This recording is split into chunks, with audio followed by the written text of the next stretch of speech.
Hey guys, hopefully you enjoyed today's show. Captain Kyle Weaver joined me on the show today, and of course we talked about all of the monsters over in Jurassic Park, aka the Azores of Madeira, that Kyle was pulling on this year. Some of those marlin over 1,000 pounds, and some deer hunting, duck hunting, and various other things. So hopefully you enjoy this week's show. Especially out here on the Space Coast. It's a chilly one, and we're here with another edition of Catch a Memory Outdoors. I'm Captain Jim Ross. For those of you guys and gals that are just tuning in, we appreciate you tuning in every Saturday morning to see what's going on with the fishing and the hunting up and down the Space Coast and throughout the Central Florida region. So we appreciate you guys and gals tuning in. 321-632-1000. That's 632-1000. That's our call-in line. You can get us right here in the studio. And if you have any, you've been out hunting, you've been out fishing, you have any reports for us, we'd love to hear from you. Please give us a call. Or if you have any questions for us throughout the course of the show today, give us a call. We'd appreciate that as well. Captain Kyle Weaver is in the studio again. Good morning, sir, and thank you for coming in. Good morning. Great being back. Well, where do we begin? It's the whole where's Kyle? Where's Kyle this week? You've been in the Azores and Madeira and up north hunting in Illinois? Yep. All just in the marsh down here, offshore down here, inshore down here. Where's Kyle? Where's Kyle today? I need to start wearing a Where's Waldo shirt. My new camouflage pattern, striped Waldo. Well, Kyle, it was really cool having you call in over the summer and let us know kind of what was going on over on the other side of the world, basically, the other side of the Atlantic Ocean with a lot of those fish that are over there. Now, you joined us a different operation this year than what you had last year. And last year you had some technical difficulties, a lot of downtime, some broken parts and things like that. This year it seemed like it wasn't as bad. There's always something that seems to go wrong, but this year it seems like it was relatively uneventful for you as far as, catastrophes go when you're in a completely different part of the world and trying to get parts. Kind of like being on vacation this year compared to last year. Everything went very smooth. I mean, you always have your hiccups, but, having a yacht with the engineer and the whole support team definitely makes things go a lot smoother.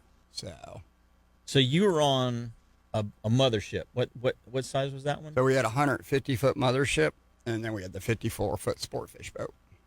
Okay. And you said you really liked this boat this year. Yeah, I mean, it's I ran an old 54 Bertram way back in the day, the Great Escape, which is kind of where I got my start. Right. And then we had the 60 out Bertram. of the port here. Well, it was based out of Houston. Yeah, we traveled all over the world, kind of like this. We were supposed to do this on that boat with that owner. Unfortunately, he passed away before we could make it happen. But it's just good to get back on an old boat that's just known to raise fish, and it's a good solid boat that was totally redone with all the modern amenities, but not having owners stay on board or guests stay on board, and just the crew was really nice. And it's a good solid boat. I miss those old Bertrams, and they're known for raising fish, and we caught a lot of good fish this year. Yeah, you had some incredible encounters this year with some big fish. Yeah, the tuna, I mean, just the tunas over there, they're all jumbos. They're all big fish. I mean, you can imagine the tunas are eating our 36-inch marlin teasers, and they're eating that. So you got to think the marlins are eating the 200-pound tunas over there. But our average fish this year, I think, was just north of 700. Our smallest happened to be the day of the World Cup. Average marlin. Average size, yeah. Like our smallest fish this year was in Madeira, which is there. It's always over 500. And the day of the World Cup, our first fish out of the gate was a 450, 500. So just kind of laugh about it. And then we had another shot that... You found the runt in the pack. Yeah. Huh? And then that afternoon, and Madeira's known for like a bite a week. And then that afternoon, we had another real nice fish on that would have qualified for the World Cup. But I'm kind of glad we pulled it off because we ended up taking that fish, not knowing that there was a 800-pound fish killed in, Cape Verde that ended up winning the World Cup. So Gotcha. I'm kind of glad that fish pulled off because we would have taken that fish and not won the tournament with it. And it was probably in the high sixes, 7, somewhere in there. Yeah. Definitely a qualifying fish. Like the first one in the morning, we're looking at it, and it might have gone 500, which is the minimum for that tournament. But that's not. You're not going to take that fish. No, we knew what was around, and we knew the bite history of going on. Cape Verde's always a sleeper that time of year, but it always produces somehow. And Madeira was hot, and there's 2 fish killed in Madeira. They just didn't win it. So, but it was a good year. So, and we caught some absolute monster blue marlins this year. I was going to say, and then, that elusive 1,000-pound club. I mean, for guys that are truly chasing world-class marlin, that's sort of the benchmark. If you hit that 4-digit mark, when you get past 999 pounds, that's it, and hit 4 digits, that's kind of a magic number. And it sounds like you guys we may have had a couple of those this year. We had one for sure, not even a question. And then we had another one that would have been probably right there, even if we would have killed it. I think it would have made it, but we called it 950. But the one that we had this year, conservative, very conservative, been 1,100, is north of 12. Yeah. But conservatively, we can call it 1,100. And the owner wasn't on board, so we didn't take it. Right. Just out of respect for the owner. You know, he pays right. all this money, and you take his fish of a lifetime. It's kind of like owning a ranch and having a giant deer on there, and then somebody shoots it, and the owner of the ranch shoots it. The ranch hand shoots it, and you don't get to.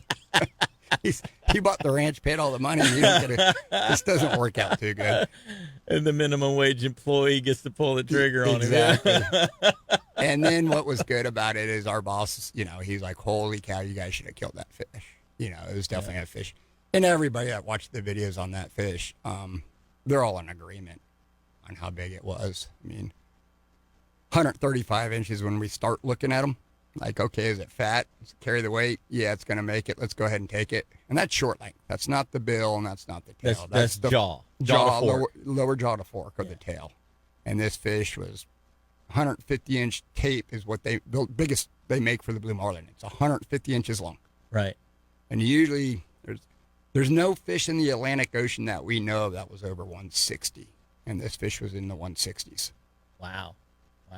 And the 1,200 that was caught in Bermuda this year, I think the short length on that was like 143 or 144 short length. And this fish was in the 160s. So you needed 10 more inches of tape to get this one measured properly. We measured it, and it was way past the tape. It's like, okay.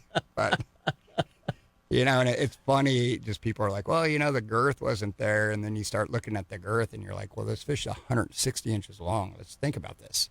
So if the girth would have been like a short 135 with the girth, this fish would have gone, maybe 15, 1,600.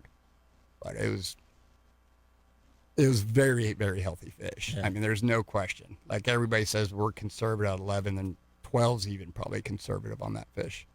Yeah. So, and then the next, 3 trips after that, we catch one that might have made it too and turn her loose. So they're still out there swimming. They got tags in them.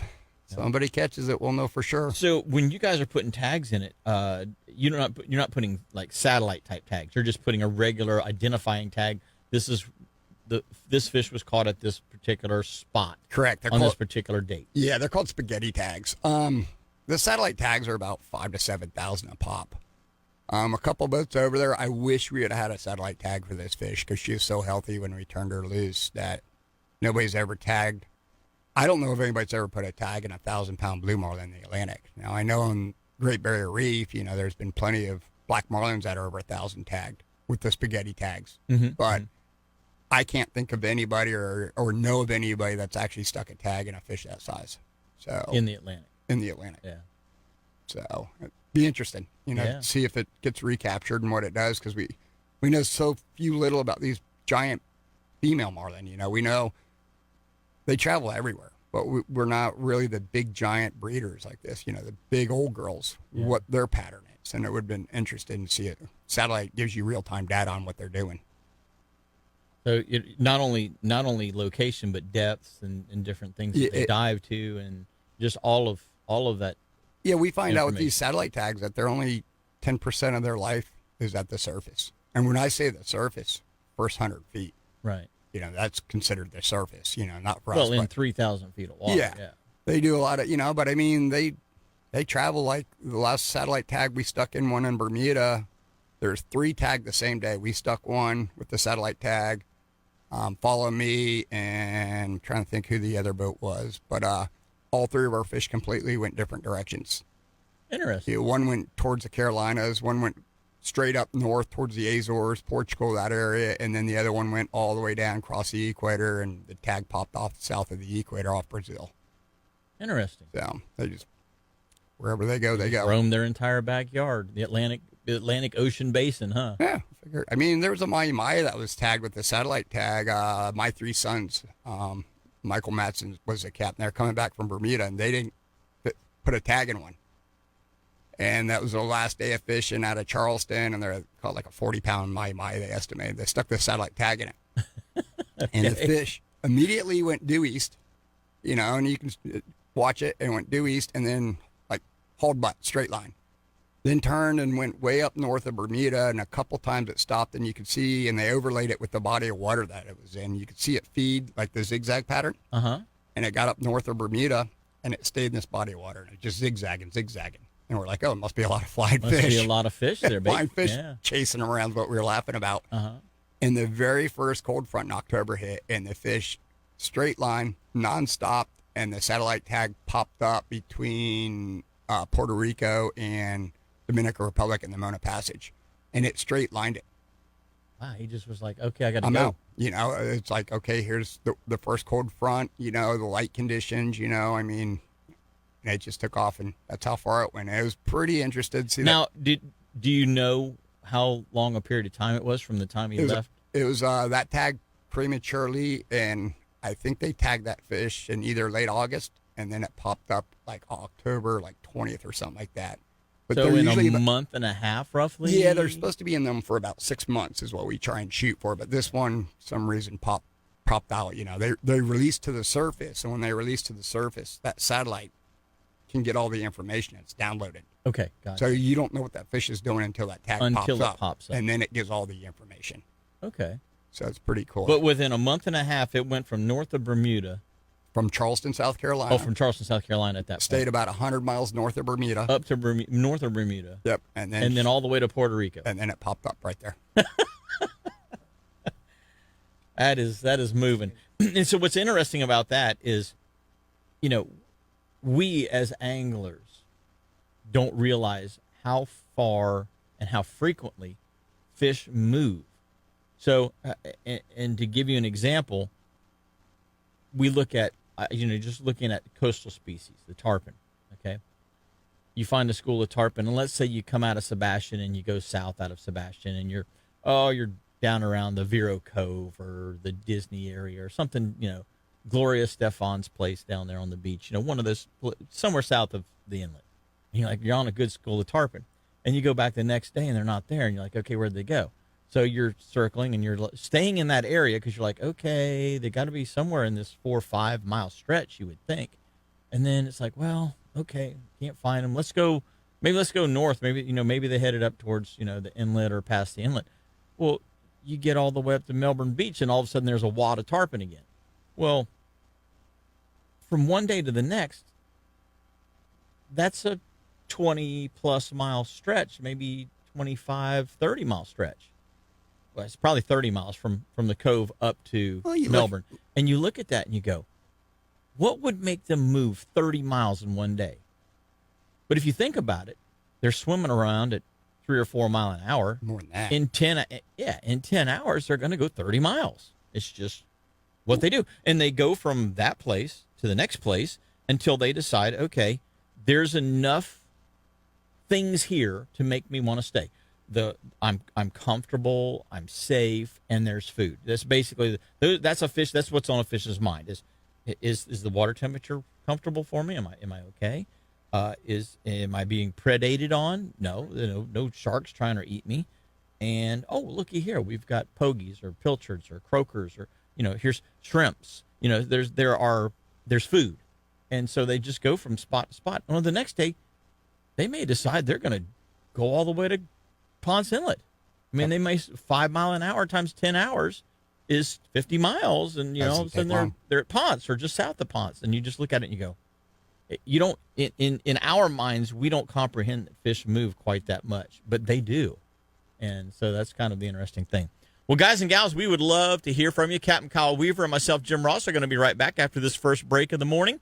321-632-1000 is our call-in line. We'd love to hear from you. Give us a shout right here on Catch a Memory Outdoors. We're going to be right back after these messages. Welcome back. We appreciate you tuning in every Saturday right here to Catch a Memory Outdoors. This segment of the show is brought to you by Lamb Deck up in Titusville. If you guys and gals haven't checked it out, you don't know what you're missing. Get you some Lamb Deck on your boat, even if it's just a helm pad, and you are going to see how much better your back, knees, hips, ankles, everything feels at the end of the day from standing on that nice, cushiony EVA non-skid decking. It's real easy to get a hold of them. Just stop up there and tell them you heard about it right here on Catch a Memory Outdoors, and that's Lamb Deck in Titusville. Just give Jaden or Tom a call and get up there and get some cool stuff on your boat. I want to say good morning. We got a couple of people out there. We got Liz Barker watching. Carl Harmoning's on this morning.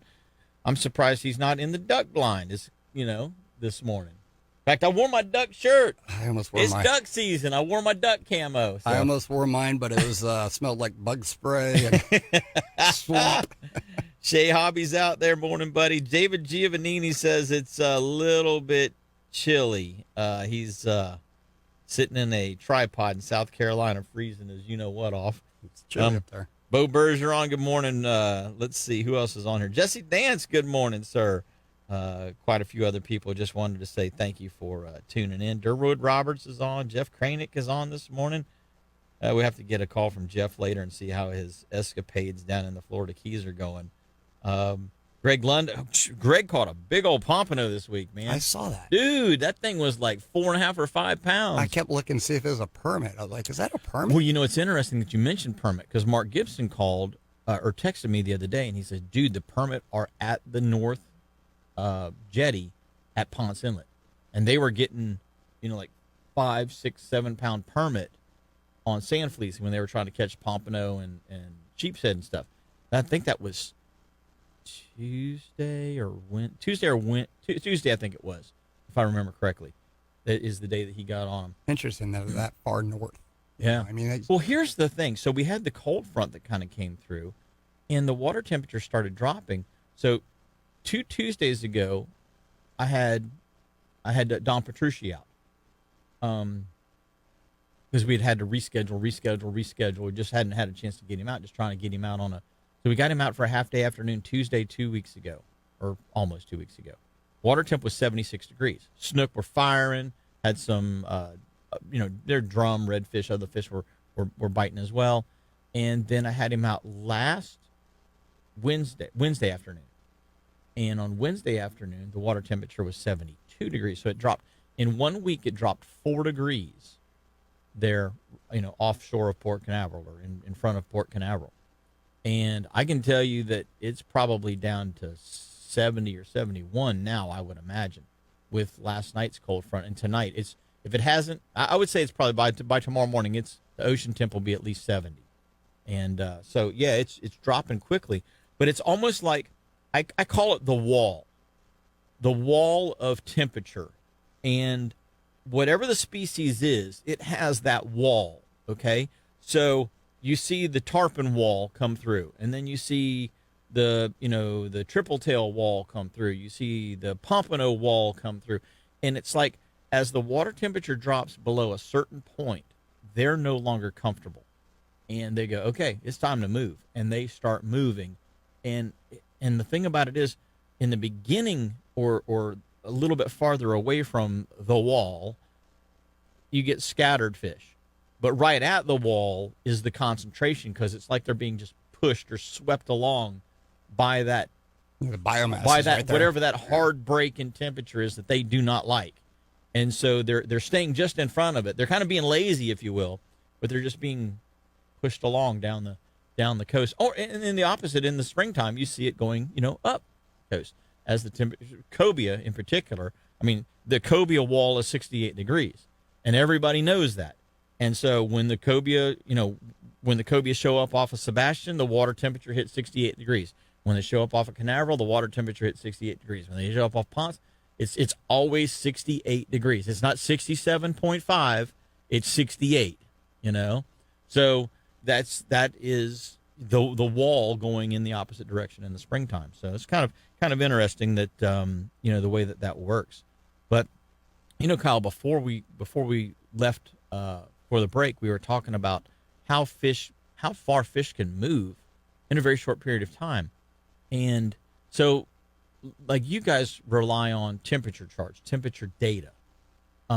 You can buy a Roth's chart or something similar to a Roth's chart. There's other companies out there as well. But when you guys are over in Madeira and stuff like that, how do you determine, do I go north, south, east, or west away from the island today to find the break? Where's the bite going to be? Right. Well, so we use it basically like what obviously Ross or Hilton they don't have the clientele for over there. So we have to go through, and there's a lot of college data that you can pull off, from scientific data. Mm-hmm. And we look at like chlorophyll, the SST, which is your sea surface temp. Altimetry is huge. Yes. People don't realize how much that altimetry is. And then whether it's a cyclone or, basically a circular or counterclockwise or clockwise currents. Clockwise is no good. That's a downwelling. A counterclockwise is an upwelling. So you start putting all this together, and then you just watch these bodies of water, and then you try and be where that body of water is going to hit structure. Now, do you use anything like Sirius XM? Yes, but they don't have it over there. Where we're at, they don't have that kind of stuff. So we have to go with the college data and then websites from college data. The same stuff that Hilton or Rip Charts. You're just doing the interpretation instead of having Hilton or Ross do the Correct. interpretation. We're using the same data that they're getting, yeah. But we're putting it over in that part of the world, because why would Hilton spend his time or waste his energy with 5 boats over there? He's not going to make money. Yeah. So we just do the research ourselves. But we've been doing it so long, we know. When it's right. And is it like the Scripps buoy out of Port Canaveral? Mm-hmm. Okay, that's Southern California Research Institute, something, blah blah blah, for Polyscience. I don't know what it is. Whatever Scripps stands for, I don't even really know. But so you're using information from colleges like that. And Correct. You just go to their website and you download the information off their website? Correct. And there's a couple good sites. I'm not going to give them out because you don't want to crash the server. It's not even that. With those sites is golden for us. That is how we make our living. Yeah. We don't want to give that information out. Yeah. The top captains or the top crew, we all use it. We all know about it. But we try and keep it quiet. Yeah. It's kind of like getting on a good bite. You keep it quiet for a while. Keep it quiet for a while. And it narrows it down. It's a big ocean out there, but we can travel. But when you hit good structure, you got to have 3 things, just like deer hunting, It's the same. When you get food, structure, and the right conditions, and they stack up over good terrain, you're going to have a good bite. Yeah. The bait's on structure, it holds them. The upwellings are there because of structure. The fish are there, and now you got the right water temp or the right conditions. But that's what's interesting is bottom structure. Sometimes if there's a current flowing across it, it's creating the right conditions, maybe an upwelling, if you will. But if the current is flowing in a different direction, it won't give you the same type of conditions. Correct. It's kind of hard sitting here in Florida, but I try and explain it to my owners. Like, imagine going out to Colorado in the mountains and watch how those clouds are affected by that mountain peak. You get eddies and swirls, and the clouds are always rotating, and that. And sometimes, depending on the air condition and the heat and all of the elements, sometimes the clouds will settle in low or medium on the mountain, and sometimes they're at the top of the mountain. Yep. Or it's no different for Florida. Okay, tropical storm season or a windy cold front comes through. Every day you go out your front yard and you never have leaves, and then the wind changes out a certain direction, and all of a sudden the leaves puddle up in your front yard or in the backyard in a spot. Well, imagine those leaves is bait, and the current is coming around structure, coming around an island, creating an eddy, and all of a sudden all those leaves is no different than bait. So you got 20-mile-an-hour wind, it's blowing leaves over here. You got a 4-knot current 3 days in a row, and all of a sudden it's hitting a structure, and you're getting an eddy. Now it's trapping all this bait. Yeah. And that's your feed. That's a great analogy. Leaves, piling up in a specific spot because of whatever the wind condition was. You can equate that to the bait fish in a current scenario. That's really cool. Hey, let's go to the phone lines because we got a minute or two, but we got Capt Mike Mann on the line. Good morning, buddy. Hey, good morning, guys. How are you today? We're doing good, Mikey. How are you doing this morning? Man, my toes are cold. How did your boys do last night? I fell asleep with 4 minutes left. We were down by 7, and Georgia Tech had the ball. I woke up, and it was quadruple overtime, and we won 42 to 40 or 43 to 40. Yeah, Not sure what happened in that 4 minutes, but it got way past my bedtime. It was an exciting time. I did the same thing. I'm like, man, I want to watch this game, and I don't even think I made it into the second quarter, and I was sawing logs, man. And I woke up about 12:30, and I'm like, well, I missed that game. That's my life right yesterday, there. Well, yesterday was it was a long day. It started out, and it was actually pretty nice weather, and then that front pushed through, and the temperature dropped, and it got choppy, and the bite got slower. But it's not a great bite this morning, but we've gotten 2 snook and probably 5 or 6 trout, so we're getting a few fish here. Nothing real big yet. We're getting ready. We're just at our first spot and getting ready to move around. But the water temperature yesterday, when I started, was 74. I got 66.6. I know that's not a good. We don't want those 3 sixes together, but that's what the temperature's at. Well, and I got a feeling it's going to be dropping. I think I have a suspicion that the email server for the Mosquito Lagoon is out right now. It must be down because every time that you get conditions that you don't think the fish are going to bite, all of a sudden they do. So you just mentioned you had a couple of snook already this morning. Water temperatures dropped, 8 degrees? Yeah. 74 to 66. It's dropped 8 degrees overnight. When you said snook, I immediately went to my watch, okay? Because I've got a barometer on my watch, and I'm looking at it, and it's steadily going up. It's 30.15 and going up. So there's strike 2. I'm sure you have a north wind this morning. That's got to be strike 3. Yeah. There's a northwest, probably I'd say 16 to 20. And we're not catching big snook, and they're a little bit kind of tapping at it. That's all right. It doesn't matter. They didn't get the memo. So I'm going to start fishing up that way a little more because, like I said, the email server's out and the fish are not getting their emails to say to stop biting. So I'm good with that. I mean, if you want it to change, I don't know, but I'm good with the way it is now. They're space fish. They don't know. And it's been a kind of a funky week of fishing. It started out last weekend was on fire. Monday was okay. It was. Tuesday we had to work a little bit harder. And Tuesday I fished sun up to sundown, so we threw artificial basically all the way up till Wednesday, even through Wednesday, and did much better. I switched over to the big boat yesterday because I had a larger group, and so we switched over like jig heads and shrimp. But we've been catching 50 fish a day.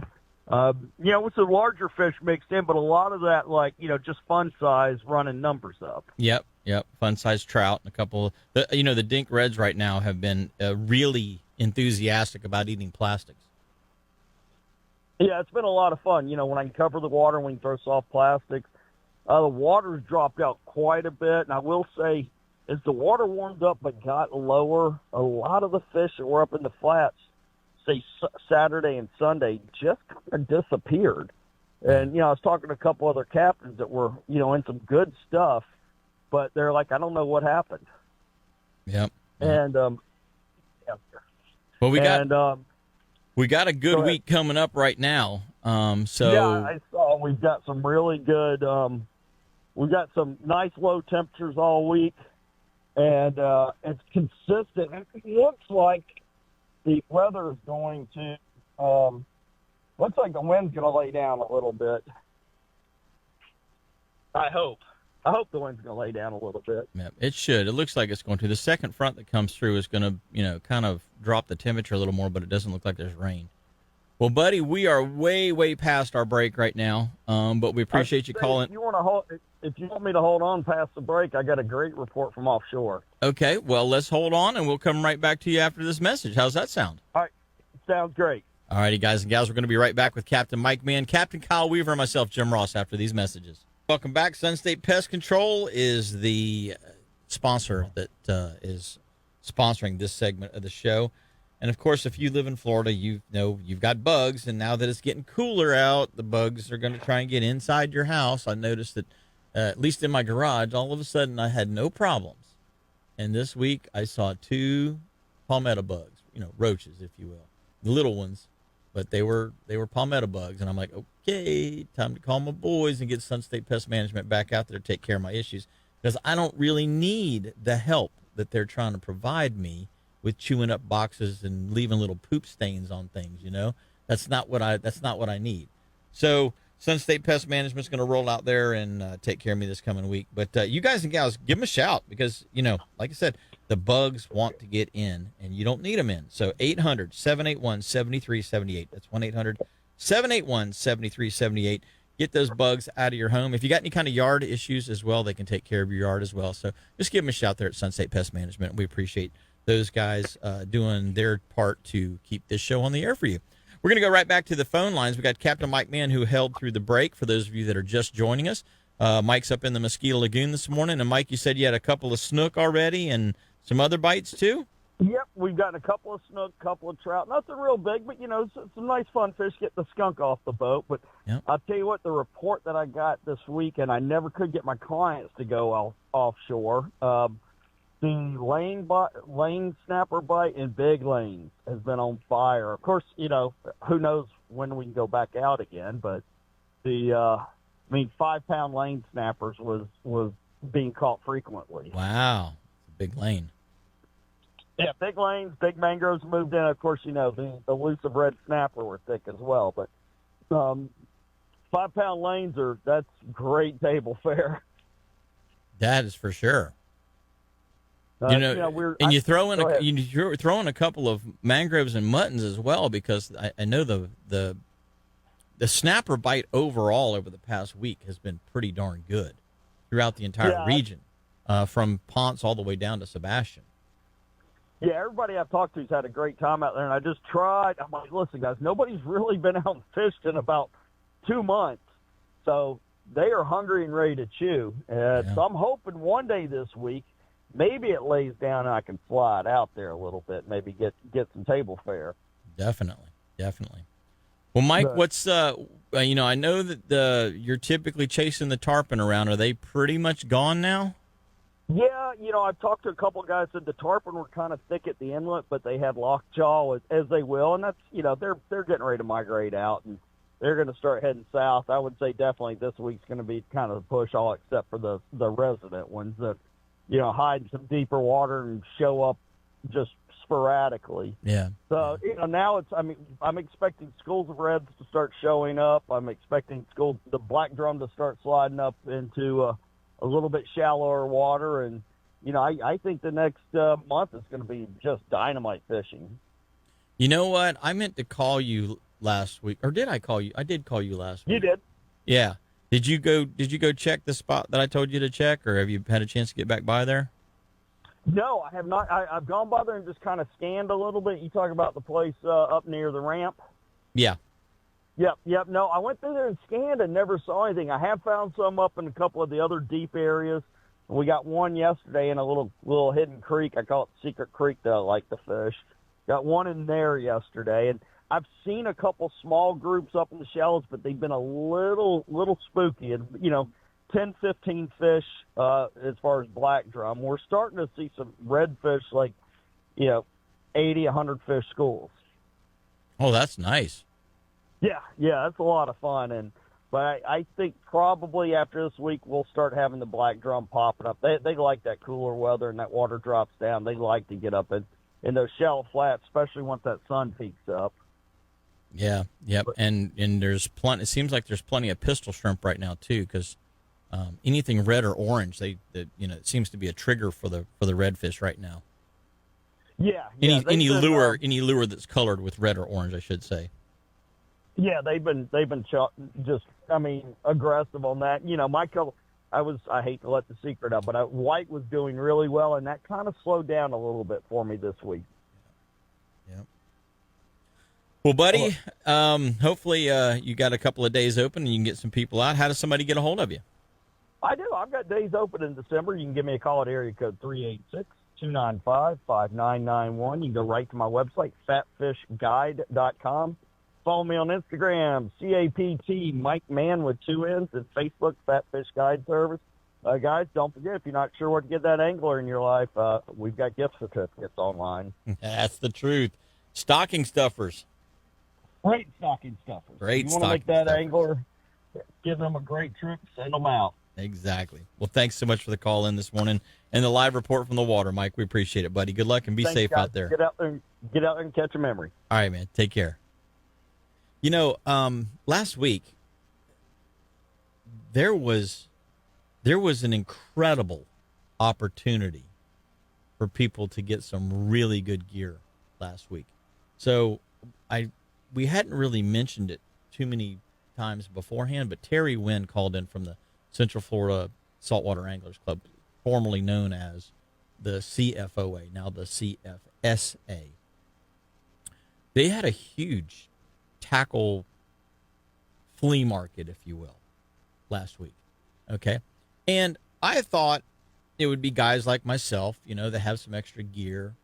It's in pretty decent shape for the most part. Just trying to get, a couple dollars for it, get it out of the garage, that kind of thing, because you're not really using it anymore. So I took over all of my fly gear because I'm selling all of my fly rods and reels because I'm having Randy Towle build me a complete new set of his like signature series, blah, blah, blah, fly rods because they're really nice. And so I'm updating all of my fly gear.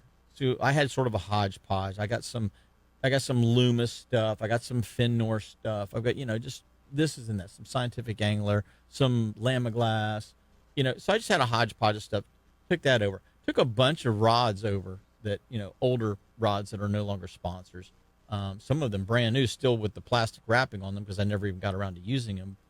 But you always buy extra because if you break one, you got to have a backup, kind of thing. So some of my rods still had the plastic cellophane on them. And I'm thinking, okay, and then some lures and just tackle boxes and different things like that. I get over there, and there are 3, not 1, not 2. There are 3 manufacturers' reps with their samples over there. Wow. The Daiwa rep was there. He had Seaborgs and Tanacoms and all of those electric reels, like 50% off what you can buy them for at the store. Wow. They're, $1,000, $2,000 reels. They were half price. Rods to match up. Lines, hooks. He had boxes of 1,000-count boxes of hooks and things of this nature. Just all kinds of stuff. The Justin Ritchie, who reps for another company, he had all of his rod samples there, a bunch of different lures, Nomad lures, all that kind of stuff. Nomad lures are $20, $30 a piece, $10, $8, And another guy, Mo, he sort of works with American Tackle or Mud Hole or something in some capacity. More lines and fly lines and braided Dacron lines and lures and worms and just look like they come straight off the shelf. Their personal samples, 50% off or more. And I'm going to tell you guys and gals this right now because last year or this year it happened last week. There were only about 50 people that showed up to this event. I didn't know about it. Right. Next year, if you guys are looking for some tackle, we're gonna get the word out about this earlier because it's literally like going into your local tackle store and buying everything in the store 50% off. You don't ever get 50% off a rod. You don't ever get 50% off a reel, especially an electric bottom reel for deep dropping and stuff or sword fishing. High speed sailfish reels, just standard trolling, lever drag trolling reels, 50% off. $800 to $1,200 reels for half price. Wow! I was shocked at what was there, because in my mind that wasn't what it was. Next year, those same guys are going to be there. So I'm giving you guys a 350 something day heads up. Right around Christmas. That you probably need to be ready for this thing coming around next year, sometime around the late October, early November time frame. Because it's, good grief, you can buy a bunch of really good stuff for virtually no money at all. Well, guys and gals, we're going to take our next break. When we come back, Captain Kyle Weaver and myself are going to get back into talking about some hunting and fishing. So don't go away. Catch your memories coming right back after these messages. Welcome back. This segment of the show is brought to you by Engel Coolers. The Black Friday special is still going on. So if you guys and gals get a chance, stop by engelcoolers.com. Check them out. They've got soft-sided coolers, hard-sided coolers. They've even got their refrigerator freezer. They're not really coolers. They're shaped like a cooler, but they're a mini fridge freezer type scenario. All discounted this weekend. So get to engelcoolers.com or your local retailer and check them out. The other thing I want to mention real quick, Space Coast, CCA Space Coast Banquet has been rescheduled to December the 12th down at the Melbourne Auditorium. So you can get on the CCA website and register to get to that Space Coast Banquet there at the Melbourne Auditorium. Starts around 5:30, 6 o'clock in the evening, and that's always a big event. Really, really good event. So looking forward to getting down to that. Kyle, we were just talking about ducks, and I'm wearing my duck camo this morning, and I'm ready to go do some duck hunting. My buddy Jesse Dance, I was talking about. I just don't feel like I'm shooting as good as I know I'm not shooting I know I'm not shooting as good as I could. And it's just simply because of a lack of practice. I mean, that's what it boils down to. You can't get good at something if you don't practice getting better at it and realizing what you're doing wrong to try to get yourself better. So Jesse called me up and said, "Hey man, why don't you come over? We'll throw some clays and you can kind of, work on your technique and stuff." And what was really cool, Jesse is a very experienced duck hunter. Okay. So dealing with me cannot be the easiest thing in the world because I cannot follow through on a shot. It's just something in my brain says when I get to the target, stop and pull the trigger. And I just don't swing through. And I mean, like the first box of shells, he's like, "You're low and behind, low and behind, low and behind, low and." And he looks at me and he's like, "You got to swing through the target. You understand that, right?" And I'm like, I understand it, but my brain doesn't want to do it. Quit licking through the scope so much. Well, and here's the other problem. The other problem is I'm left eye dominant. And I'm trying to shoot right-handed.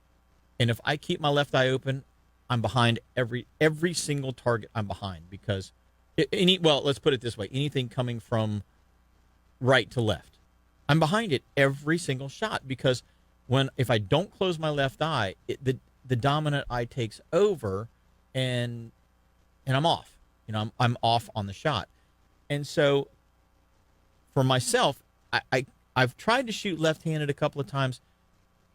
It just doesn't feel. I'm going to have to shoot thousands of shells to be or bullets or whatever left-handed to properly shoot left-handed.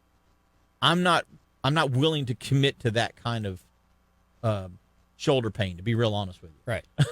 It's not happening. We're going to stick with the right eye. We're going to stick with shooting right-handed. I just have to remember to keep my left eye closed. And so eventually, through great patience on Jesse's part and a persistence on my part to try not to stop, I finally started getting better at shooting the targets. And not great. But I just wanted to throw a big shout out to him and just say thank you for, thank you for putting up with me, and thank you for helping talk me through it because I do that with my customers every day on the boat when we're fishing. Customers have bad habits and you have to talk them through it. And it can be difficult, but you have to have patience to do that. And so I understand what the position that Jesse was in dealing with me and not doing what he's asking me to do or what I need to do to properly hit the target. and and there's a whole lot of unbroken targets laying out in the grass, with a whole lot of shot shells laying beside me with nothing to show for it.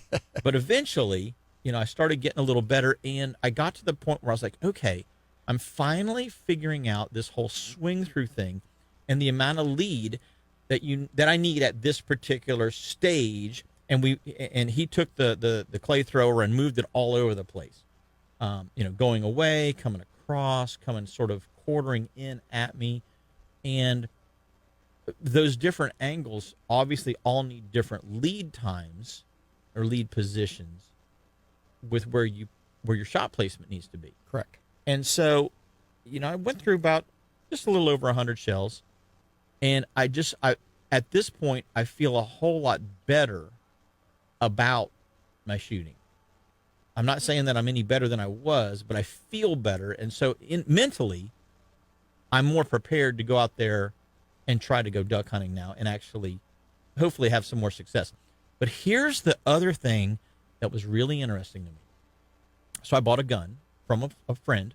He let me borrow the gun. He's like, you want to, and then after I borrowed the gun in 2 years ago, and we went duck hunting together. It was the first time I'd shot that gun. I went to go give it back to him, and he goes, hey, I've got other guns. Do you want to buy that one? And I'm like, well, I don't have a duck gun. Yeah, sure. How much? And he told me, and it was a deal for the kind of gun that it was and what he paid for it versus what he wanted to sell it for. I'm like, yeah, that sounds fine. I'll pay you that for it. So I did. The gun doesn't really fit me. And I didn't realize that until I shot Jesse's gun. Okay. Now, Jesse is, I don't know, 6'2" or so. I'm 5'8.5" on a good day. Right. And so the gun, you would think that the gun that he would have would obviously be a different gun than what I would have. Just like if you have a bow, you have a different draw length. If you have a shoe size, you have a different shoe size. So I shot my gun, and I realized that my gun doesn't really fit me as good as it could. And so now I'm kind of in a dilemma. Do I keep the gun and just work around the fitment issue? Or do I sell the gun and get a gun that fits me better? And here was the thing. My stock is too long. So I'm way out here. Obviously, those of you that can't see me on Facebook Live, you have to imagine that my hands and my arms are farther away from my body than what is truly comfortable or a truly comfortable shooting position. Right. Where when you shoulder the rifle, you should be in a little tighter. And with Jesse's gun that he had, his gun was a little shorter from the butts, from the buttstock to the foregrip and the trigger and everything. And his gun just fit me better, much better than what my gun did. But without trying different guns, so here's the point that I'm trying to get to with the gun fitment. Don't just go buy a gun. Don't just go, oh, my buddy's got this gun, so this must be a good gun. It's probably a great gun, but you have to make sure that it fits you properly. If the gun doesn't fit you, there are already too many obstacles to overcome trying to hit a flying object. If your equipment doesn't fit you properly, then you have to overcome those obstacles as well. And so without having shot any other guns, because I'm very new at this whole duck hunting type scenario, it was interesting to me that how poorly I was shooting because I had a fitment issue with my equipment. Correct. It's just like golf clubs. Yes. You got to get them fitted. Yes. But, the manufacturer standard, it's like, so let's just, for instance, the 870 pump. Most sold gun in America. Yep. Hands down. Everybody knows the 870 is the number one selling gun that was ever built by Remington. All those stocks are the exact same. So you grew up learning to shoot that gun. Then it comes like the Benellis and the Berettas and stuff like that, and you get these guns. And I actually got a really good deal because the guy couldn't hit anything with that gun of his. So he sold it to me. Well, lo and behold, there's shims on these higher-end guns. And that shim changes your stock angle, your alignment, and stuff like that. But most of your stocks are standard length. Then you get into like the skeet guys. Then they start building these shotguns, and we're talking thousands and thousands of dollars to get them to custom fit. So without the shit, most of your stocks are pretty much standard unless you buy like a youth, like I bought Jana, a 20 gauge over under because it's got a smaller stock. It'll fit a child or a woman better. Right. But most of your guns are going to be in that standard stock range. But there are shims that you can shim that gun that comes with that gun that most people don't. And it's like an English style.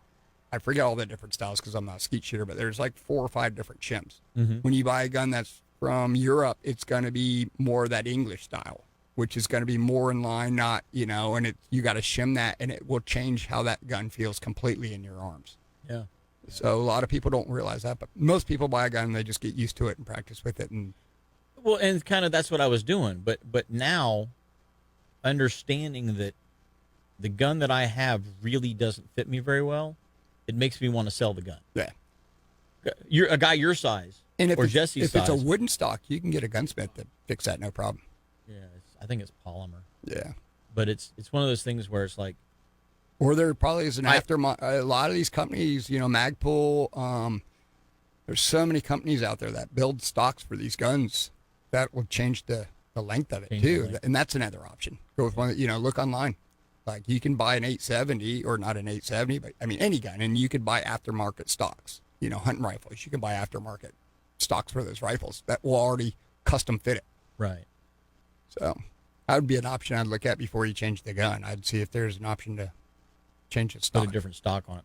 That's a good tip. So anyway, just wanted to let you guys and gals know out there that you're not the only one that has fitment issues with various equipment, whether it's a bow, whether it's a gun, whether it's a fishing rod, whatever it happens to be. You have to find something that's comfortable for you. And now I realize that I'm not comfortable shooting the gun that I own for multiple reasons. Left eye dominant, gun doesn't fit. I'm off. And the main thing that Jesse said was my stance was showing that. He says you're standing wrong. And I was like, because I'm trying to get the gun out, I'm not leaning in to the shot, if you will. I'm leaning kind of almost back. And he goes, that's totally wrong. He goes, you need to do it like this. So the tips and techniques that he gave me, I just were really, really cool. It was a lot of fun, great learning experience from somebody that's much, much more knowledgeable about it than I am. So kudos to him for inviting me over and putting up with me. Well, guys and gals, we're going to take our top of the hour break. When we come back, we got a whole lot more Catch a Memory. In fact, a whole other hour with Kyle Weaver and myself, so don't go away. Second hour of Catch a Memory going on right now here in the studio in Cocoa. Got Captain Kyle Weaver and myself, Jim Ross, in the studio. For those of you guys and gals that are just tuning in, grab a cup of coffee and enjoy. We've got a whole lot more coming at you.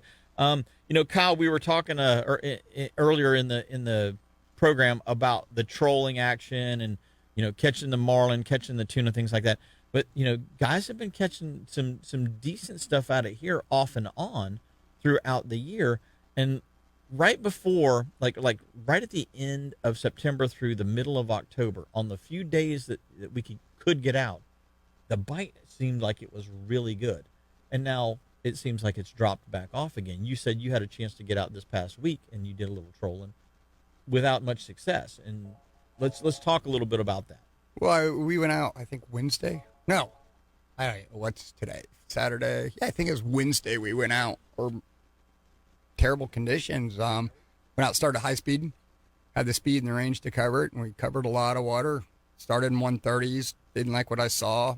Moved out deeper to 27, didn't like what I saw, and then pushed all the way offshore due east looking for that edge, and the conditions just never materialized. It was just green, dirty water. Never saw that blue. There's a lot of baby flying fish in that green water, and I think we had a couple sail shots in that, high speeding, but just never materialized. Even all the way down 27, in the morning when we shot down, I didn't mark a single fish, and then after the tide change, we came back in for a little bit and ran it, and all of a sudden it started marking a little bit. So I don't know. Current was going one way, and they didn't like it, but we also had a west wind, so there was no hard edge. It was blended. It's blended, yeah. But it was blended from ugly water to less ugly water. Less ugly water. Yeah. Or maybe I'm just spoiled for more I've been. I don't know, but I felt like I was fishing Well, Lake anymore, Okeechobee. you know, once they start, you know, once the rainy season starts and you start getting those pulses coming out of the St. Lucie River, it really seems to affect our water all the way up the coast here. It just looks different because of all of the fresh water that's in it. I just by me being gone and coming home, I probably see the difference. You know, I grew up charter fishing out of here. Yeah. I remember all summer long trolling and catching dolphins, seeing the blue water, you know, and October is always wahoo season. All summer long, you always clean water and all that. There's definitely, when I was running the big boat from Canaveral back to West Palm, when I was keeping up here in the wintertime, I would definitely see that Lake Okeechobee water flowing out, mixing, and then just sinking off Canaveral. And then you see it in the helicline, you know, and you watch it sink. And it's just that dirty water, and it gets stagnant, and it stays right here. There's no current to push it out of here. And I feel like the St. John's up north is dumping out, and that north wind is pushing it down because it's not in the Gulf Stream to go north. Yeah. You know, that southerly current, and it's stagnant right here. I think it's a double-edged sword, both fresh waters. Coming from both directions. And you don't realize that, you know, 100 miles one way and 150 miles the other way is affecting our water, but it is. Well, 2 knots of current, 2 knots of current's 20 miles. Yeah. 10 hours. 10 hours, there you go. 40 miles in a day. 3 days from West Palm, that stuff's sitting off here. Yeah, yeah. Well, let's go to the phone lines. It sounds like Blair's whispering. He must be out in his layout boat or something right now. I don't hear any quacking going Blair, on. Blair, can you hear us? Yeah, I got you. We're sitting out here hoping some ducks fly in. We was fixing to call you a minute ago, and one black belly probably been sitting on a tusset here about 50 yards away all morning. We never heard him. Jumped up, and, well, he's full of steel now. And hopefully, it was the only duck that came in, so hopefully he ain't got so much steel in him he sank to the bottom. I'm out here with Tyler and Sean. Gotcha. Are you in John boat or are you in the layout boats? Got Drayden in the water feather layout, and we're sitting in the in Sean's boat, his duck boat. Gotcha. And wind's blowing. It's beautiful, and I don't know where the ducks are. I think they're sitting on the tussets out here. We're in the black belly hole down here. Well, I can tell you that last night around midnight, 12:30, they were throwing a full-blown party. I mean, they had a party going on in the backyard at my house. Well, before you take off and go to the show on Saturday mornings, you need to light a couple of fireworks mortars off in your backyard. Well, what I was going to say was this morning, okay, I let the dogs out around 4:45, and every single one of them was laying down, not making a sound. And for a black belly, that's an unusual thing. They can't shut up. Sleepy time. Yeah. And so for some reason this morning, and even around 6:30 when I actually left to come to the station, they were still pretty quiet, where normally by 6:30 they're very vocal. Well, what's the feed times? Yeah, they don't like this cold weather. Yeah, they're kind of tucking in. I think I don't know how long you guys are planning on staying, but I'm looking at the fishing and boating conditions for the day, and according to the Solunar tables, you're looking at a major this morning between 10:30 and 12:30, 10:30 a.m. to 12:30 p.m. So it may be a little later in the morning before you start to see them flying, like you would normally expect to see them flying at first light. Yeah, they hadn't been popping off too many shells around here. There's a few hunters out here, and we've only heard a handful of them shooting. Some down from Satori's and Broadmoor way. I'm a big believer, like Florida deer. When it gets cold, they don't move. They lay down. No, because they're not used to the cold. They turn into fair weather ducks. And a black belly, he doesn't know what cold is. He lives in my backyard and your backyard every day. All year. Yeah. And all of a sudden it gets cold. They're all freezing. That's exactly what they're doing. They're all sitting huddled down on the ground, not even standing. They probably sitting. looked like Kyle last night coming home in that airboat all soaking wet. Yeah, it was definitely a little wet last night in that rainstorm. Holy cow. It started misting at the boat ramp. I said, well, I'm going to make an executive decision. I'm not going out. I got drenched. No, you didn't miss much last night, Blair. I can tell you that. Yeah, I figured. But it's beautiful out here this morning. I just wish it'd fly a little bit better. Well, I just want to say thank you very much for the Thanksgiving dinner that you and your lovely wife put on and hosted the other day. That was incredible. Well, you're more than welcome. The pork loin was off the Always chain, dude. talk I about mean, that off pork the loin. flipping chain. I It's think just, it gets better every year. yeah, it was. Both of them were incredible because he did a smoked and a non-smoked. Blair went out of his way. My wife cannot eat smoked foods anymore, and it kills her because, dude, smoked brisket, burnt ends, pulled pork, chicken wings, quarters, you name it. She loves smoked foods. It makes her sick. Smoked foods make her so she can't eat them. Blair went out of his way, made an extra pork loin this year that he didn't smoke, but he put in the same. Was it the same marinade pretty much that you had the other one in? Yeah, pretty much the same marinade. I just put some more different spices on top. Yeah, and Outstanding. outstanding. You talk about it every year. Outstanding. Then I got to go to the hospital with my mom until midnight because she's had some issues, unfortunately. So I left your place and went straight to the emergency room. Hopefully everything turned out all right there. Well, it's going to. She's going to need some surgery, but well, that's a whole nother story. So this morning, though, Blair, Kyle and I were talking during one of the breaks that we've been seeing a lot of ducks flying north and northwest over the past couple of days, and you would think that this front would turn them around and push them back the other way, though. You'd think. Or these birds are here and they're just going somewhere to feed and coming back and roosting on the river. I don't know. It's a flight pattern I've never seen. You mentioned a week ago that they're spraying the marsh again to kill the marsh. Okay, they're spraying herbicides, glyphosates all over the marsh to kill the marsh. Why they do it in the middle of duck season makes no sense to me whatsoever. Well, it's not even that they're doing it during duck season. There is no aquatic, there's no hyacinth floating down. There's no hydrilla floating down. They're just out spraying in the grass. They got to get rid of it. If they don't get rid of it, they don't get. They don't get reimbursed for it. Year. And where they spray, anywhere it's green, there's birds. And where they spray, there's no life. There's no bugs. They kill everything. It just kills everything. Yeah. Yet this is our government. It just absolutely tears me apart to watch this. There's better means at controlling this invasive species. So here's a question, and you've been here a long time. Blair's been here a long time. You've duck hunted, snipe hunted, done all these types of things out in the marsh, not just fished. Okay, you've done other things, so you see how it affects all of the animals, not just the fish. In May, when we're in the middle of a drought, and the river's so shallow that it's ankle deep, and you can't even run a boat up and down the river. Why not set a fire and burn everything as opposed to spraying chemicals on it when the water's at its highest point?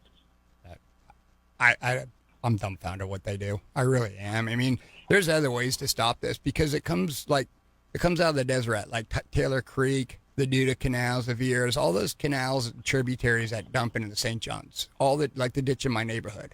It's there. That's the babies. And then it grows up and gets pushed out the ditch and then it floats down the river. Why not stop it at that source? And then every couple of years do a muck restoration in these ditches where you dig out that chemical, because there's no question that chemical's got to sink to the bottom and affect the larvae in the mud. There's not one single living piece of grass, aquatic vegetation, from the Weir at Lake Washington to Highway 50. You cannot find one living piece of aquatic grass in any of those lakes. But you can get your motorboat through there now.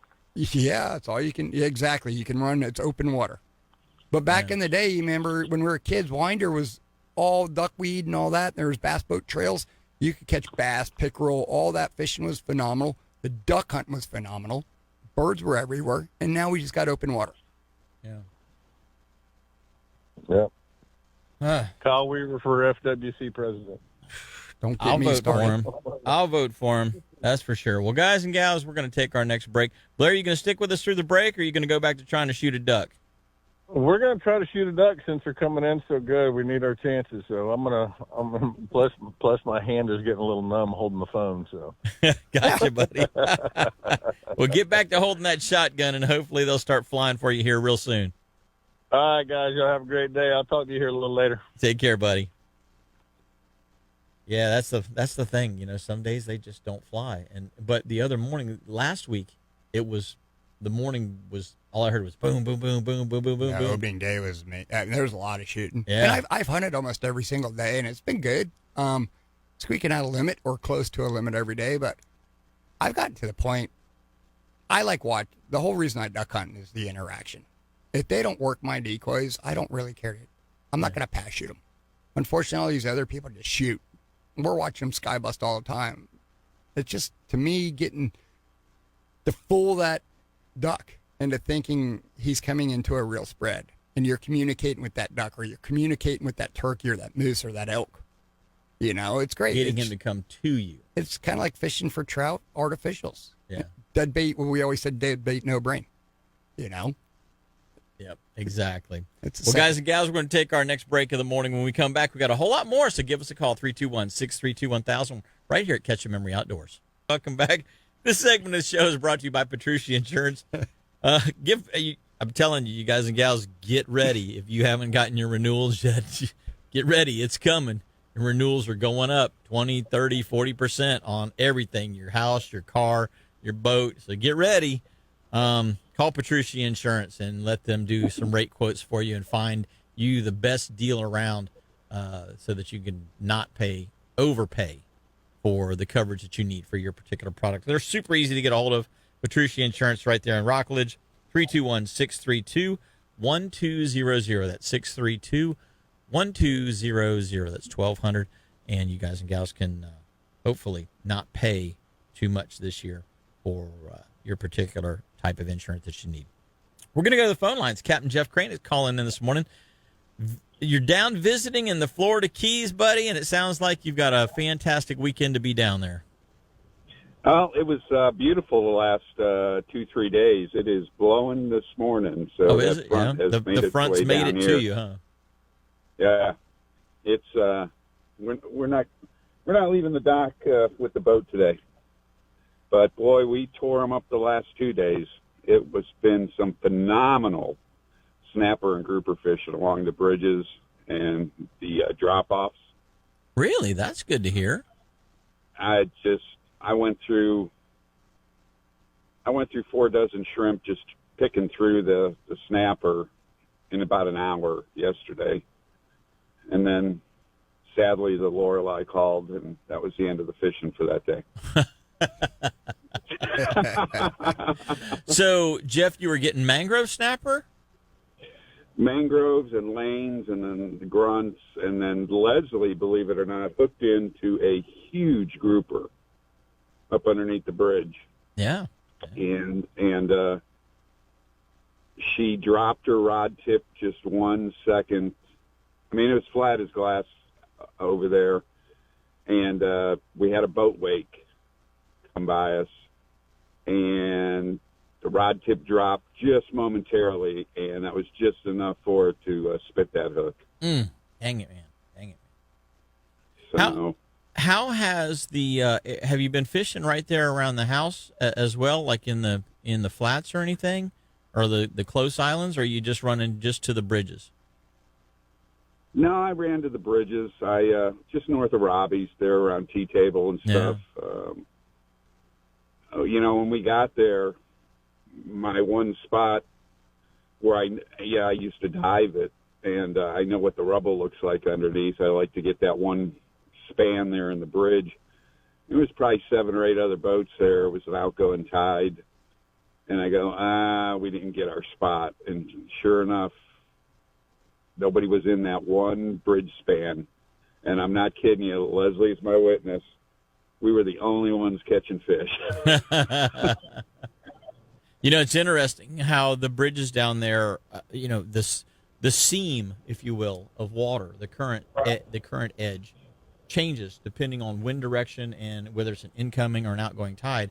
And so, a lot of times you're like, oh, we'll go to the 5th span over or the 7th span over off of from the edge of the bridge, and that's where you want to sit. Well, if the edge is on the 6th span, you can be on either side of it, like you say, and not catch anything because all the fish want to be right in that edge. It's just like finding an offshore color change with a rip. Just like the leaves at the front door. Yeah, like the leaves at the door.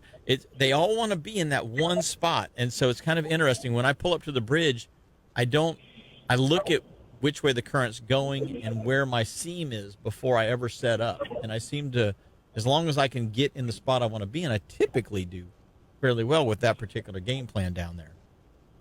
It's a big. I mean, you don't realize how much it. For instance, let's Cat Island, for example. Fernandez Bay, Cutlass Bay. It's a big estuary, bonefish flats, and all that. It's real close to the edge. Tide switches, boom, you're fishing this tide line. I'm throughout the tide change. You notice the bite is right out front, and then as it goes, it's further and further and further, and moves further down until the end of the tide cycle. And then the switch. And then the switch of the tide, all of a sudden that current's changed, and it's all gone. The weed line's gone. This edge formed up's gone. Bermuda the same way. It's falling off the bank or the wahoo fishery. You know, the bite starts here on this tide change. Boom, there it is. And then all of a sudden, 4 miles up, it's just hitting that tide line up there, and that's where the bite is. That body of water is flushing and ebbing all the time. Yeah. And you need to be where those meet and create that zone, so to speak. Yep, you got to be in that zone. Well, Jeff, how's the water clarity looking down in the Islamorada area right now? It's funny you say that, because we were coming back from Lorelei yesterday, and it was just so beautiful out there that I just stopped. We were in about 10, 11 foot of water, just looking at the bottom. It's just been really gorgeous down here. I talked to Captain Rob Fordyce yesterday. He popped into Lorelei, and he said he's been on the fish. He says it's been a good fall coming into the winter time here. So. Yeah. And that's everybody I've run into said the same thing. Now, I don't want to be here this week. I just want to put that out here. I am here against my will, and she's not in the truck yet, so I will throw her under the bus. Yeah, well, I was going to say the captain makes decisions until the admiral shows up. Exactly. Wait, I'm scratching my head. It's duck season, the first week of duck season, and Jeff's going down to the Keys. I'm like, yep. Jeff, are you getting Alzheimer's? Do I need to start send you another care package of donuts, or what's going on here? I just want to let you know, Tyler bought me the first donut of the season. No, that's rightfully so, because you guys did spend the night on the swamp. Yeah. Yeah, they slept out overnight, didn't they? It was nice. Pepe was out there with them. Yeah, I got up at 4 o'clock out of my nice warm bed, drove by them, set up a couple 100 yards away. I always just pulled up next to him and just got in a boat with him. Oh, it was a comical. Opening morning was comical, because I'm sitting there and I'm like, I see this boat go by, and I'm like, that's got to be Jeff and Tyler looking for Blair spot. And this guy literally sets up 60 yards. I'm like, there's no way that's Jeff. And the guy, I'm like, you're a little close. He's 60 yards away. I'm like, you're a little close. Yeah, you're going to be in my shot pattern. And then all of a sudden, I'm like, well, that looks like Jeff and Tyler over there. They're 200 yards, 100 yards away on this side. And then I see this little layout boat putting by, and all of a sudden I see Jeff's phone light up and Blair's phone light up. I'm like, well, that's Jeff. There's Blair. Yep. I'm watching this whole morning. Blair trying, everybody's flashing at Blair. And they're like, we're flashing my light at you. Well, every other hunter's flashing their lights because they don't want you to come close to them. So Blair's like, I don't know who's flashing what at me. And finally, Blair comes over to me. I'm like, it's me, Weaver. And he's like, oh, crap. I go, Jeff's right there. Right there, yep. So, speaking of that real quick, guys, I mean, if you're in the marsh and you're hunting with a couple of your buddies, what is your acceptable distance that you're looking at? Is it 100 yards? Is it 150 yards? Is it 200? When I used to, for 20 years, I taught the FWC's duck hunting workshop. Right. I was fortunate enough to, we had a lot of influence on the hunters back then. Things have changed. If you're not a YouTuber, you're not relevant nowadays. So we kind of stopped doing the course. But anyways, acceptable distance is minimum 200 yards. Well, how far does steel shot normally fly? 60 yards. It'll blind you if you get hit in the eye. Yeah. I mean, it'll penetrate the skin at 60 yards. That's unsafe. Yeah. So you need to be at least 100, I would think. 100 yards, it's raining on you. If you shoot up in the air, it's going to rain back down on you. Yeah. That's unsafe. Yeah. Now, if you're like in an area of the marsh like what we were in for opener last week, and you've got your buddies there, and you know you're going to let the birds work, and you've got an area tied up. Well, then you could bring in that distance quite a bit because you guys are all working together. Well, I was going to say, like if you're set up facing one direction and your buddy's set up facing another direction, and you have decoys out in front of you, then let's just take a 90-degree angle, if you will, and one guy's kind of facing north and the other guy's facing west. Then you're not shooting on top of one another. But if one guy is on one side of the body of water or the creek and the other guy's on the other side and they're directly across from one another, then that's definitely not good. Well, look at it this way. It's kind of like, okay, everybody fishes, right? Right. And you got a chum line going. It's not polite to show up and fish in somebody's chum line. Yeah, go make your own. This guy pulls up. He's directly downwind of me 60 yards. That means the birds are turning over his head to land on me. Everybody else was in that pond. We were fine because of the way we were all shooting. We weren't shooting on top of each other, even though we were all close. This guy gets directly downwind of me. He's 60 yards in where the birds are coming into. He's right in the line of our shooting, and the birds were flaring off him. Thank gosh we had enough birds come around the other way. For every bird we shot, we were one off our limit that morning. For every bird we shot, he flared 2. So you could have been done in half the time. It could have been a phenomenal shoot, and they were flaring right off of him. And because they could see him sitting there. He was sticking out like a sore thumb. Yeah. Go ahead, Jeff. I was going to say this is. I talked about it before the season. I haven't seen this many acorns on oak trees since 2010. Yeah, it's been a good year. And we had one of the coldest openers since 2010. You know, everything just seems to be coming together. Right. And the bird species that we were shooting opening weekend has just been absolutely phenomenal. Matter of fact, you saw the picture I sent everybody. Brian Vavra ended up killing those 3 snows. Yeah. You know, right there in the St. John's Marsh where we all hunt. Yeah, so, I've never seen a snow goose in the marsh before. I've killed him out there. Have you? Oh yeah. And he had 3. He had a whole apparently a whole flock come by him, or multiple flocks. The last one I killed was a flock of pelicans, and it was the last one. I'm like, that's a snow goose. And we're sitting there bluebill hunting. I'm like, that's a snow goose. We're scratching our heads. It's a snow goose. And he's following the white pelicans? He was in the brown pelicans, and he was the last bird. We're like, that's a snow goose. Like, we were so dumb we didn't pull the trigger. That's crazy. Well, Jeff, the day before they shot 5. Oh, okay. So there are some flying around. So it's going to turn out to be another. It looks like it's going to be cold up north. So I think we're going to be all right this year, as long as we can keep the water around. Hold on, oh, by the way, guys, Leslie just got into the car. So, okay, so I love being down in the Keys. Admiral's on the deck. Everybody stand at attention. On the deck. Well, buddy, we're going to let you go. You guys enjoy breakfast this morning, and we'll talk with you a little later. Thank you for the call. Okay, we'll see you guys, and tight lines. Enjoy, brother. Take care. Hey, gang, we're going to take our bottom of the hour break. When we come back, we got a whole lot more Catch a Memory, so don't go away. You know, this segment is presented by the Starbright Group and the Starbright Cleaning Solutions. So I just wanted to throw a little tip out there.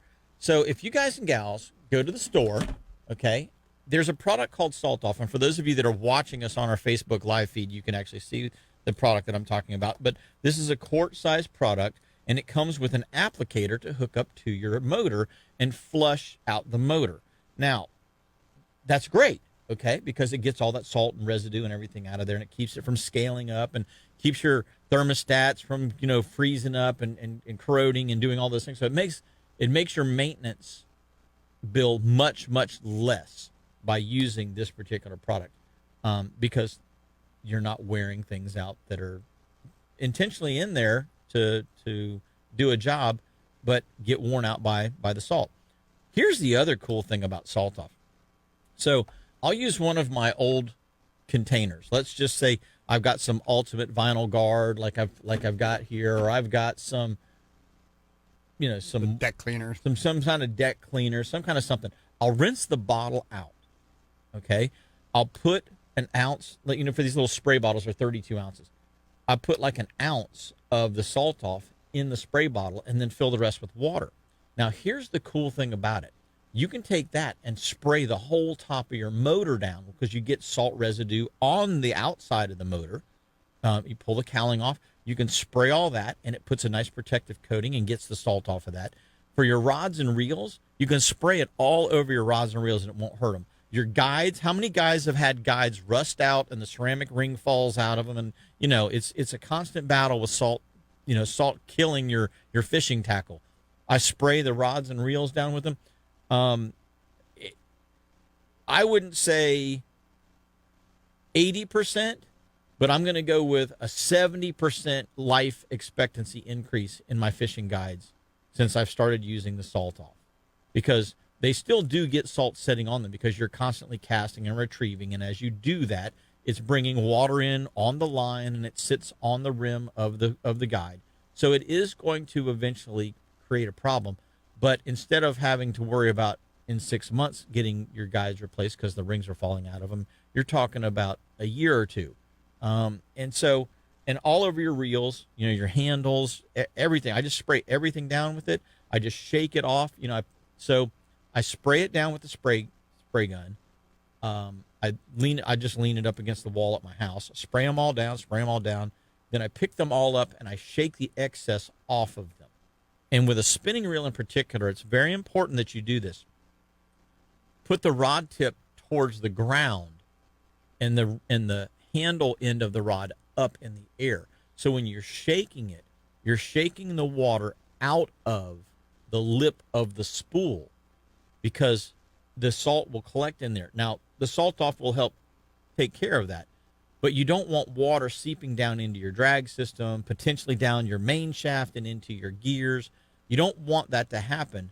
So by turning it upside down and shaking that excess out and then setting it back up against the wall or whatever you lean your rods up against to dry, that helps keep any of that salt that may be collected in there, that salt water that may be collected in there, from just sitting.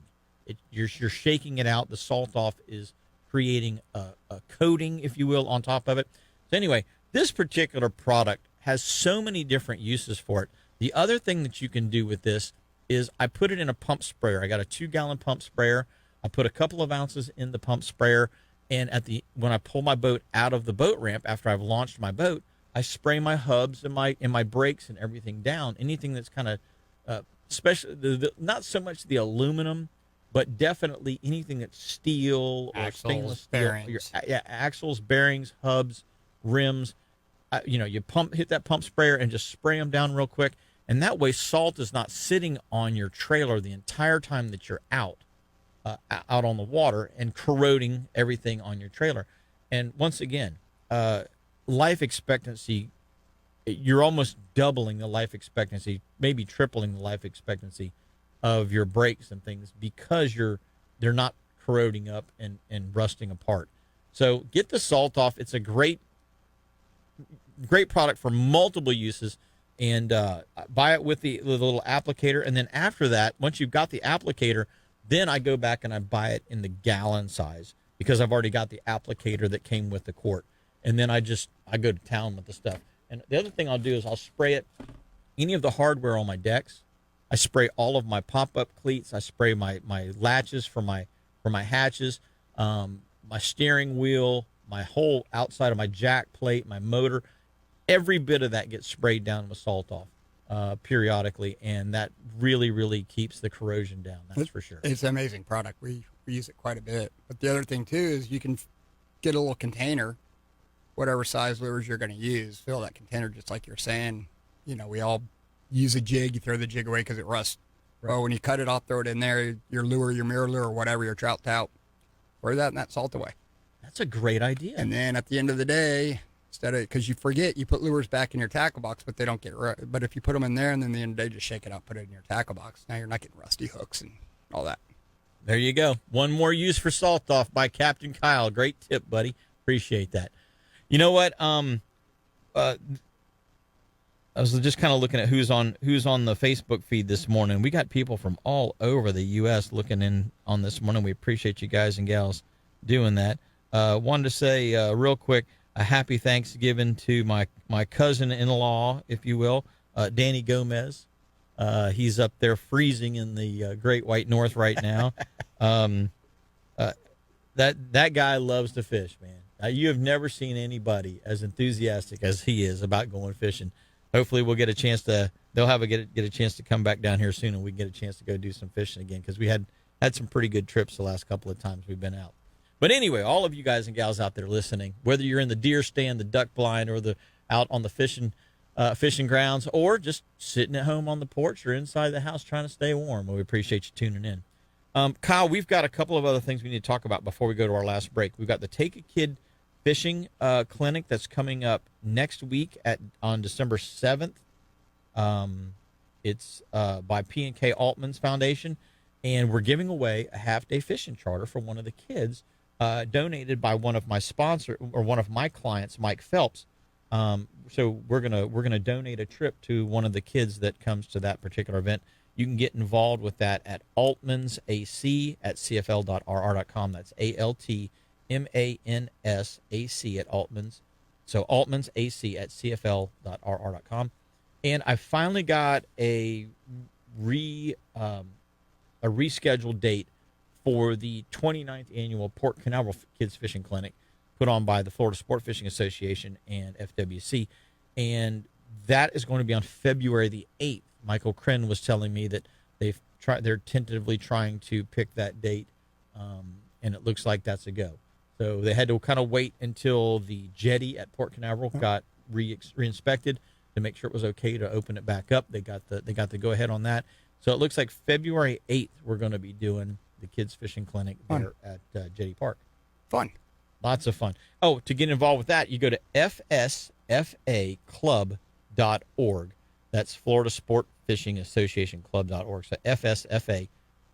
Kids must be accompanied by adult. There's going to be some food and refreshments. You're going to learn a whole bunch of stuff, knot tying, safety, fishing equipment. Fishing equipment and bait is provided. So lots of really cool stuff. That's going to be about 300 kids from ages 5 to 15. So we're going to take our last break of the day. When we come back, Captain Kyle Weaver and myself, we have the wrap-up for Catch Your Memory Outdoors for this week. So don't go away. Back. Appreciate you guys tuning in right here to the last segment of the show. For those of you that are just joining us, if you missed the show, you want to hear what's going on, you can always go to our website, Catch Your Memory Outdoors. Click on the archive tab after the show is over. It renders a version of the show, and then you can listen to it live there. Or you can go back to our Facebook feed at Catch Your Memory Outdoors on Facebook and check it out there as well. This segment of the show is brought to you by Strike Zone down in Melbourne, so we appreciate Strike Zone supporting this particular part of the show. If you're looking for all of those Christmas gifts that you're, whether you need a gift card stocking stuffer or you're getting a brand new 12-foot surf rod to hide in the corner, like little Ralphie's BB gun was hidden in the corner. As long as you don't shoot your eye out. Stop down at Strike Zone and check them out because they've got all the latest gear down there. You know what, Kyle? We didn't do the catch conditions yet, and obviously the offshore catch conditions are not going to be that great. But catch conditions brought to you by Direct Graphics. If you're looking for a boat wrap, you're looking for business cards, you're looking for banners, you're looking for any kind of print media, even mailers, they can do it for you. T-shirts as well. They can make just graphic design of any kind. They can get whatever you need done. And that's Direct Graphics. You can give them a call, 321-631-1001. We appreciate them being the sponsor of the catch conditions for the day. Small craft advisory, north at 15 to 20. Doesn't sound like much fun. Tonight, north at 10 to 15. Seas are 4 to 5 plus feet with a dominant period of 6 to 7 seconds. Ponce Buoy this morning, 74 degrees, 5 foot at 6 seconds. Not fun. 4 Mile Buoy out of Port Canaveral, 72 degrees. Water temperature dropped 2 degrees since last week. 3 feet at 6 seconds. Still not much fun, but kind of doable if you stay closer than the 4 Mile Buoy. 2 degrees colder south than it is north. Yeah, exactly. 20 Mile Buoy, 79 degrees, 5 foot at 6 seconds, and only to be topped by the 6 Mile Buoy out of Fort Pierce, which is 79 degrees as well, but it's 6 foot at 5 seconds. So they're wonderful conditions. Yeah. Take your pick, 5 foot at 6 or 6 foot at 5. What do you want? There's not a double space in there. I don't know. No, exactly. Western edge of the Gulf Stream, 45 miles off of Ponce, 30 off of Canaveral, and 27 off of Sebastian. Now, here's the interesting thing. Surf temp is dropping rapidly, as we've been discussing kind of throughout the day, that water temperature drop we get this time of the year.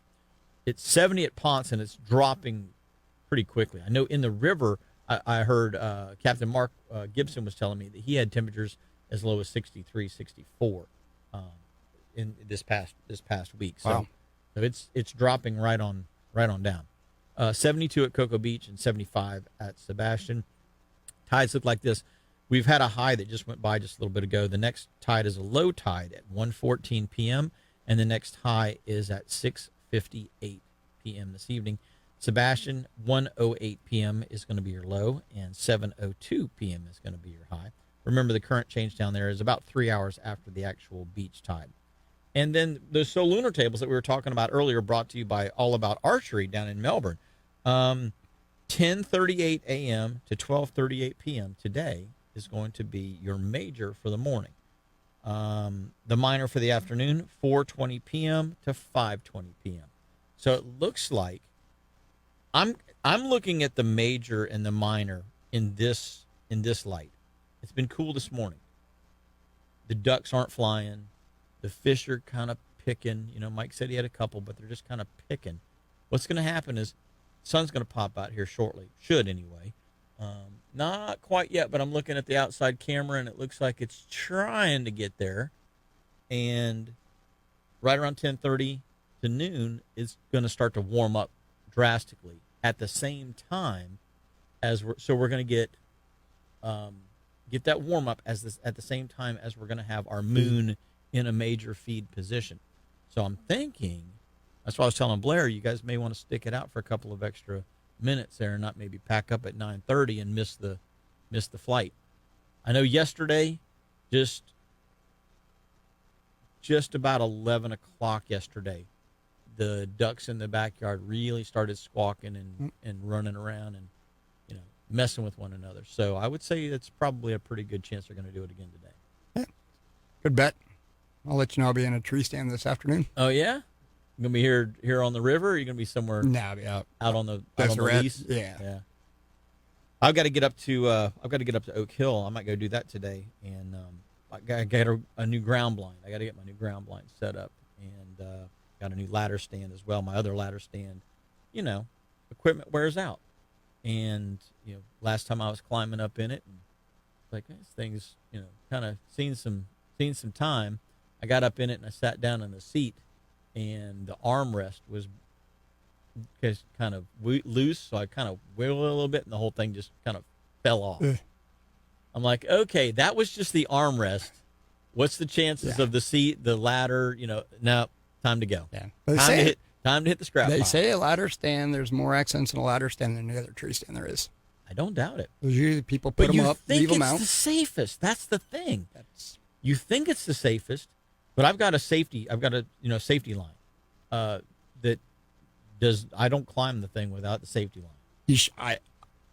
When I had my daughter, I won't ever be in a tree without a safety line anymore. And, you know, I mean, I do saddle hunting and the whole 9-yard climbers. I'm mobile, but it's just so easy to wear a safety harness now. Yeah. It's stupid not to.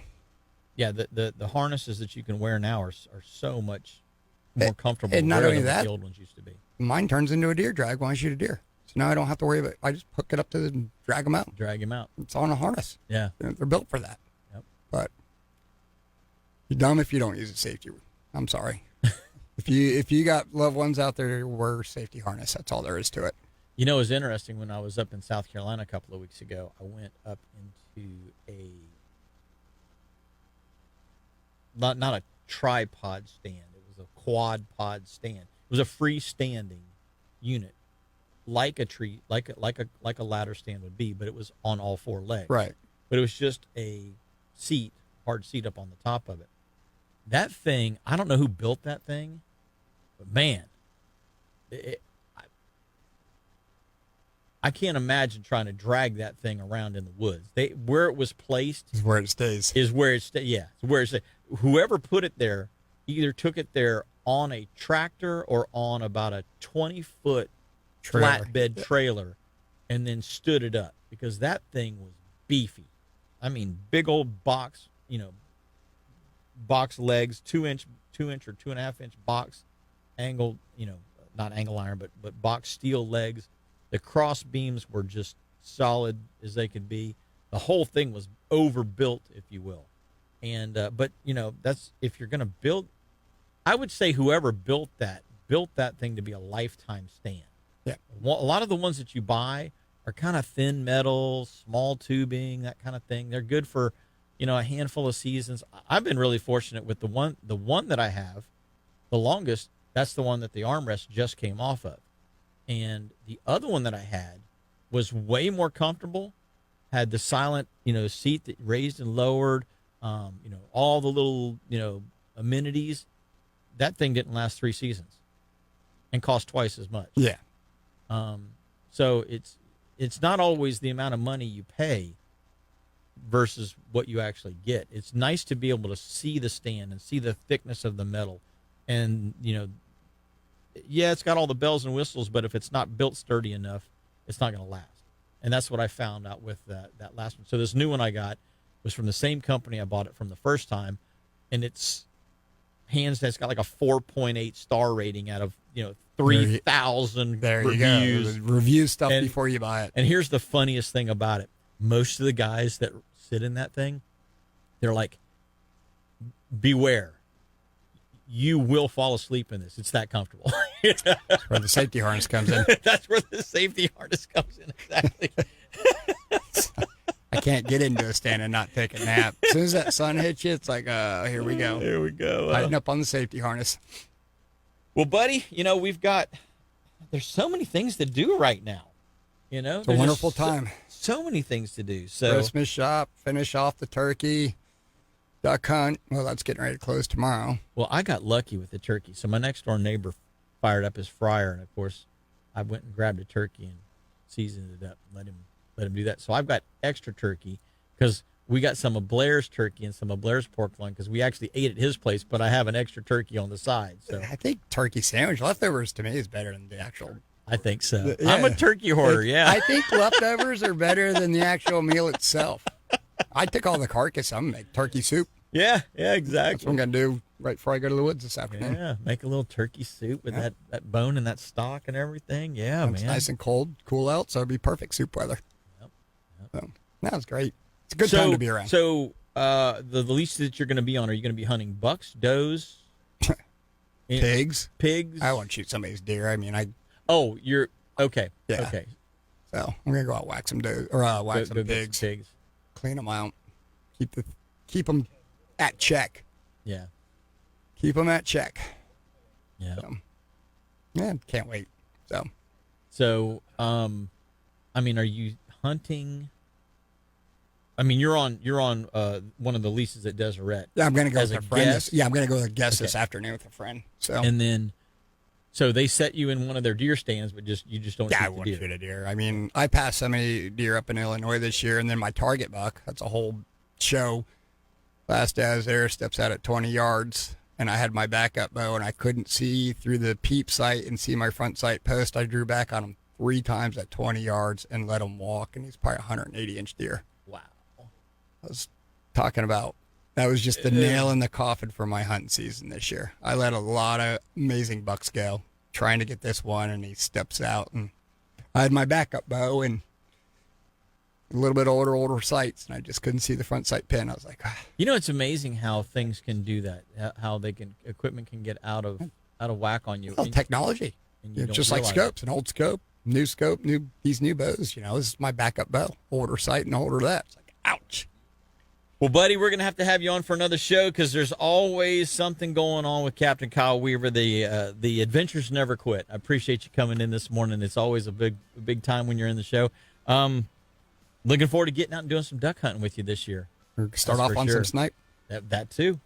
Well, guys and gals, hopefully you enjoyed the show this morning. Remember, catchyourmemoryoutdoors.com if you want to go back and listen to it over again, or you can go to the YouTube channel, Captain Jim Ross. Till next week, do exactly what we're going to do. Get out there and catch yourselves a memory.